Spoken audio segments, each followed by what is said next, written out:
আজকে রাতে for the first time in champions league history একসাথে 18টা ম্যাচ খেলা হবে একই সময়ে।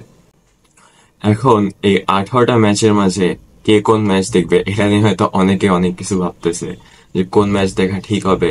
এখন একটা অবভিয়াস অ্যান্সার আছে যে অবভিয়াসলি নিজের ফেভারিট টিমের ম্যাচ দেখা, বাট অনেকের ফেভারিট টিম যারা অলরেডি কোয়ালিফাই করে গেছে, যেমন লিভারপুল বা বার্সেলোনা, এদের ফ্যান্সদের কাছে আজকে নিজেদের টিমের ম্যাচ দেখা না দেখা খুব একটা ম্যাটার করে না, কারণ তারা অলরেডি অটোমেটিক্যালি কোয়ালিফাই করবে।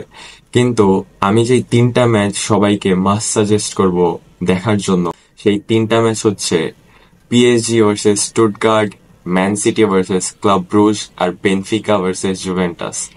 কারণ আমরা যদি পয়েন্টস টেবিলে খেয়াল করি, Club Brugge, Benfica, PSG, Sporting, Stuttgart সবাই সেম পজিশনে আছে, অর্থাৎ সবাই 11 বা 10 পয়েন্ট নিয়ে পয়েন্টস টেবিলে 20 থেকে 24th পজিশনের মাঝে আছে। আর 25th পজিশনে আছে ম্যান সিটি, যারা চ্যাম্পিয়ন্স লিগ থেকে বাদ যাবে এটা ভাবাটাই খুব একটা অস্বাভাবিক।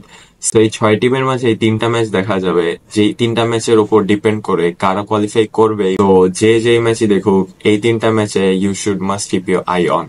আর এই তিনটা ম্যাচের ফুল ডিসকাশন আমি অলরেডি করছি, and the video is out, link will be in the pin comments. Thank you.